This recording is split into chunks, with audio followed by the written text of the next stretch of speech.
আমার সাথে একটা বিশাল বড় স্ক্যাম হয়েছে। সেটা হচ্ছে আমার কিডনি প্রবলেমটা ধরা পড়ার পর থেকে। এই ক্রিয়েটিন আমার ছিল 5.4, সেই ক্রিয়েটিন আমার হয়ে গেছে 11.42। So hello friends, welcome back to my YouTube channel. আশা করি তোমরা সবাই ভালো আছো। তো আজকে আমি তোমাদের একটা নতুন ইনফরমেশন দিতে চলেছি। আমার সাথে একটা বিশাল বড় স্ক্যাম হয়েছে। সেটা হচ্ছে আমার কিডনি প্রবলেমটা ধরা পড়ার পর থেকে। ঠিক আছে, তো আমার কিডনির প্রবলেম ধরা যখন পড়েছিল তখন আমার ক্রিয়েটিন ছিল 5। তো সেই ব্যাপারে আজকে তোমাদের আমি আলোচনা করব যে আমি কী ভুলগুলো করেছিলাম। আজকের মেন টপিকটা হচ্ছে যে কিডনি ট্রিটমেন্টের জন্য আয়ুর্বেদিক বেস্ট নাকি অ্যালোপ্যাথি বেস্ট নাকি হোমিওপ্যাথি বেস্ট, সেটা নিয়ে আজকে আলোচনা করব। তা আমার সাথে কিছু স্ক্যাম হয়েছে, সেগুলো আমি তোমাদেরকে বলবো। আজকের ভিডিওটা হয়তো একটু বড় হবে, বাট তোমরা ভিডিওটা দেখো, তোমাদের অনেক অনেক হেল্প হবে। যারা কিডনি পেশেন্ট আছো তাদেরকে সবসময় সতর্ক করছে যে এই ভিডিওটা অবশ্যই দেখো, যেন তোমরা এই ভুলটা না করো। আমি যে ভুলগুলো করেছিলাম, কিডনির প্রবলেম ধরা পড়ে তখন আমার ক্রিয়েটিন ছিল 5.4। তো তখন আমি চলে এসেছি, তখন আমি পুরো নর্মাল ছিলাম, আমার ইউরিন ফিউরিন সবই ঠিকঠাক হচ্ছিলো। এবার আমি ওখান থেকে বাড়ি আসার পর থেকে আমি বিভিন্ন জায়গাতে, মানে সবাই তো বোঝো, যখন প্রথমে কিডনি সমস্যা ধরা পড়ে তখন কিন্তু আমরা মানে এই সম্বন্ধে কিন্তু একদম কিছু জানতাম না, কেউ আশা করি জানে না। এবার সমস্যাটা কি হয়, সেই সুযোগটা কাজে লাগিয়ে কিছু মানে কি বলবো, ডাক্তার আছে, আয়ুর্বেদিক বলো হোমিওপ্যাথি বলো, তারা এই সুযোগটাকে কাজে লাগিয়ে তাদের ব্যবসা করে সেই সময়টাই। এবার আমার যখন মানে ডায়ালিসিস মানে চলা শুরু হয়নি তখন আমি ভাবছি যে আমার তাহলে যদি এটা অ্যালোপ্যাথিতে হয়তো হবে না, আমি একটু আয়ুর্বেদিকের একটু সাহায্য নিই, যদি আমি ভালো হয়ে যাই। প্রথমে আমার বাড়ি যেহেতু কৃষ্ণনগর লাইনে, তো আমি কৃষ্ণনগর ছাড়িয়ে লাস্ট যে স্টপেজ তোমার লালগোলা, কৃষ্ণনগর লাইনে যে লাস্ট স্টপেজ লালগোলা, তো ওখানে একটা মানে আমার একটা বন্ধু ছিল, ওর বাবার ওরকম ক্যান্সার ছিল, তা ও ওখানে ট্রিটমেন্ট করাতো। ট্রিটমেন্ট করে বলছিল ভালো আছে। তারপরে ওনাকে একটা ভিডিও বানিয়ে ওরা ওদের গ্রুপ থেকে ছেড়েছে, মানে যে আয়ুর্বেদিক যে আর কি ইয়ে করে সেখান থেকে ছেড়েছে। তো সেটা দেখলাম। আর প্লাস ধরো আমার চোখের সামনে দেখছি আমার বন্ধুর বাবা মোটামুটি একটু হাঁটাচলা করতে পারছে, ভালো, আমার বন্ধু বলছে ভালো আছি। ঠিক আছে, সেই হিসাব করে সেই ভরসাতে আমি ওখানে গেলাম। এবার প্রবলেমটা মেন যে ওখানে আমি যখন গেলাম, এবার তখন সবাই ধরো সব ডাক্তারই বলছিল, যারা অ্যালোপ্যাথি ডাক্তার, যে এর একমাত্র মানে মেডিসিন হচ্ছে ট্রান্সপ্লান্ট বা ডায়ালিসিস। সবাই তো ভয় পেয়ে যায় প্রথম বুঝতেই তো পারছো।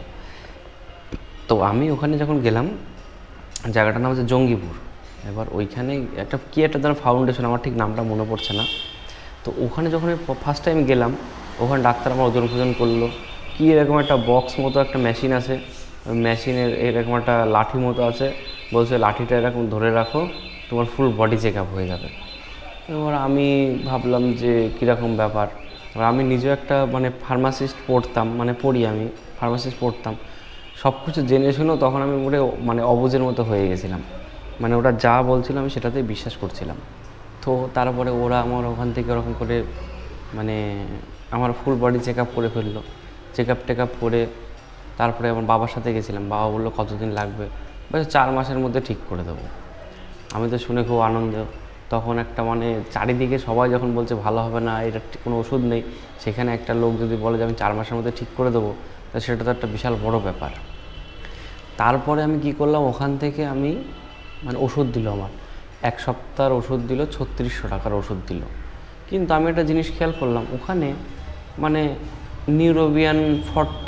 নিউরোবিয়ান এইসব যেসব ব্লাড বাড়ার যেসব ওষুধ আছে, এইগুলো অ্যালোপ্যাথি ওষুধ দিচ্ছে।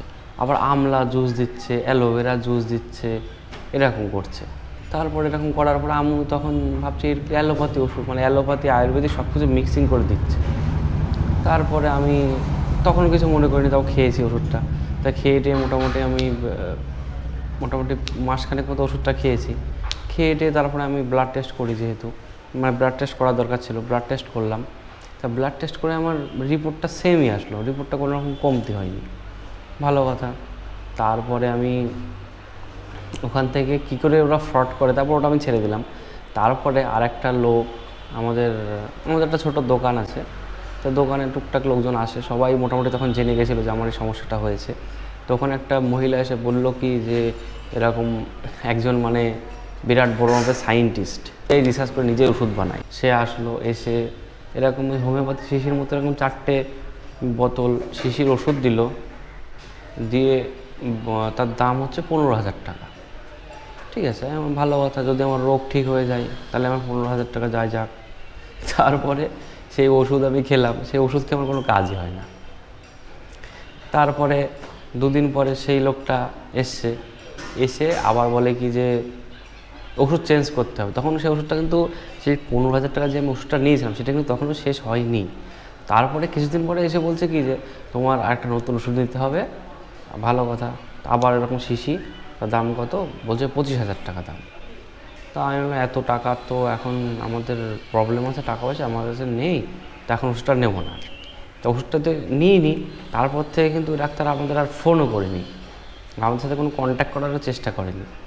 তারপরে সেটা গেল, যাওয়ার পরে আরেকটা আমি আমাদের এখানেই মানে একটা আয়ুর্বেদিক ডাক্তার আছে, সেই ডাক্তারের কাছে গেলাম। ডাক্তারের কাছে যাওয়ার পরে সে ডাক্তার তো মানে বিশাল একটা কনফিডেন্স দিল মনের মধ্যে, কোনো ব্যাপার না, আমি 9 পর্যন্ত ক্রিয়েটিন আমি ঠিক করে দিয়েছি। ঠিক আছে, এরকমভাবে মানে এরকমভাবে আমাকে বলতো, আমি 9 ক্রিয়েটিন ঠিক করে দিয়েছি, দেখো সে ওখানে কাজ করছে, ওকে আমি ঠিক করে দিয়েছি, ওখানে কাজ করছে। আমি বললাম ভালো কথা। এবার উনি আমাকে ওষুধ দিল। আমি বললাম যে ঠিক আছে, দেখো আমার যা ওষুধ দেবার দাও, একটু ভালো ওষুধই দাও, কম ওষুধ দিতে হবে না, আমি যেন ভালো হয়ে যাই সেরকম ওষুধ দাও। এবার সেই ডাক্তার আমার বাবার বন্ধু, এবার সেই হিসাব করে সে ওষুধ দিল কি অ্যালোভেরা জেল, তারপরে কি গোখরো ফোকরো এইসব কী সব দিল। ঠিক আছে, অ্যালোভেরা জেল, তারপরে সেই পায়ে যে ফুট প্যাচ যেগুলো থাকে, যে টক্সিন বের করে নাকি পায়ের থেকে, সেই সব অনেক কিছুই দিল। দেওয়ার পরে সেই তখন তোমার বিল হলো 10,000 টাকা বিল করে দিল। আমার ক্রিয়েটিন কিন্তু ওই 5-এর কাছাকাছি ছিল, 5.4 বা 5 এরকমই ছিল, বাড়ি ছিল, মানে তখন কিন্তু ক্রিয়েটিনটা অতটা বাড়িনি।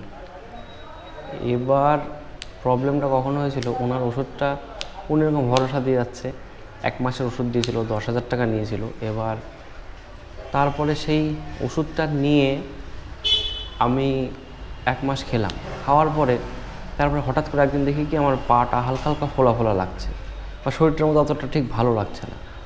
তারপরে আমি কি করলাম, আমি ওনাকে ফোন করলাম যে ডাক্তারবাবু আমার শরীরটা ভালো লাগছে না, আমি আমার মানে ব্লাড টেস্ট করে ক্রিয়েটিনটা টেস্ট করব। তা উনি তখন বলছে কি যে এখনই টেস্ট করবে, 1 মাস হলো, আরও 1 মাস ওষুধ খাও, তারপরে তুমি ক্রিয়েটিনটা টেস্ট করো। তা আমি বললাম যে না, আমি ক্রিয়েটিন এখনই টেস্ট করব। বলো ঠিক আছে, অসুবিধা নেই, তুমি টেস্ট করো, ক্রিয়েটিন আশা করি বাড়বে না, যদিও বা না কমে একই জায়গায় থাকবে, কিন্তু বাড়বে না। আমি বললাম ঠিক আছে, ভালো কথা। তারপরে আমি সুরক্ষা থেকে আমার ক্রিয়েটিন টেস্ট করলাম, ব্লাড টেস্ট করলাম, ক্রিয়েটিন টেস্ট করলাম, ইউরিন টেস্ট করলাম। করার পরে তারপরে দেখি আমার যে ক্রিয়েটিন আমার ছিল 5.4, সেই ক্রিয়েটিন আমার হয়ে গেছে 11.42, 11.4, মানে ডবলেরও বেশি হয়ে গেছে।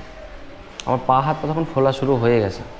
তখন আমি দেখলাম যে না, এ তো ভুংভাং জিনিস।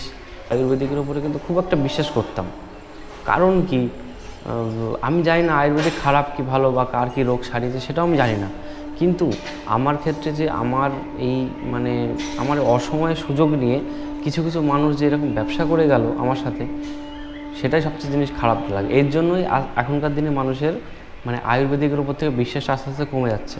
আমি মানছি আয়ুর্বেদিক ওষুধ হয়তো ভালো, কিন্তু যারা এই এই যে এইসব ডাক্তার, এদের কোনো ডিগ্রি নেই, কিছু নেই, এরা ভুং ভাং ওষুধ দিয়ে মানুষকে খালি মারার চেষ্টা করে। তারপরে গাইস কী হলো শোনো, তারপরে আমার যখন 11.42 হলো, তখন আমার বাবা বললো না, তোকে আর লেট করে দেবো না, তুই ডাক্তারখানায় চল। তারপরে আমি কলকাতা RNT করে গেলাম, RNT করে হসপিটালে গিয়ে doctor Partha Karmakar I think নাম ছিল ডাক্তারবাবুর, তা ওনাকে দেখালাম। ওনাকে দেখানোর পরে বলছে কি যে এত ক্রিয়েটিন, ওকে আজকে ডায়ালিসিস করতে হবে। তখন আমার বাবা আমাকে বলছে আজকে ডায়ালিসিস করতে হবে। আমি তো খুব টেনশন পড়ে গেছিলাম, প্রথমে বলছিলাম করবো না। তারপরে আমি বাবা আমাকে অনেক বুঝিয়ে সুঝিয়ে রাজি করালো। তারপর আমি সেদিনকে আমার ওই ফার্স্ট ডায়ালিসিসটা হলো। তাহলে ফ্রেন্ডস, আমি এখন যেটা বুঝলাম, কিডনির ক্ষেত্রে আয়ুর্বেদিকটা পুরোটাই ফেক।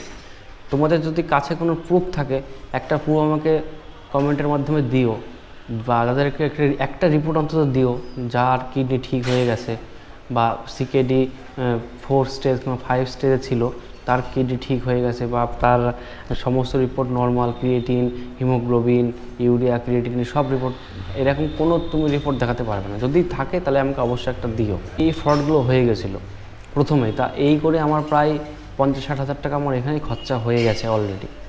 এখন ভাবি যে 50-60 হাজার টাকা যদি আমার কাছে এখন থাকতো তাহলে আমার কতটা সাপোর্ট হতো। যারা কিডনি পেশেন্ট তারা একমাত্র জানে যে যখন মানে আমাদের যে পেশেন্ট, আমাদের পেছনে প্রচুর টাকা খরচা, ঠিক আছে, এখন 100 টাকা মানে বিশাল দাম, কিন্তু এই অবস্থাতেও তারা মানুষকে কীরকমভাবে ঠকিয়ে তারা ব্যবসা করে যাচ্ছে। তো তোমাদের একটা কথাই বলতে চাচ্ছি ফ্রেন্ডস, যে তোমরা কখনও কিন্তু যাদের কিডনি সমস্যা, অন্তত আমার মতে কখনও তোমরা আয়ুর্বেদিক এইসব পথে কোনো না যে পুরো সোজাসুজি ডাক্তারের কাছে যাবে।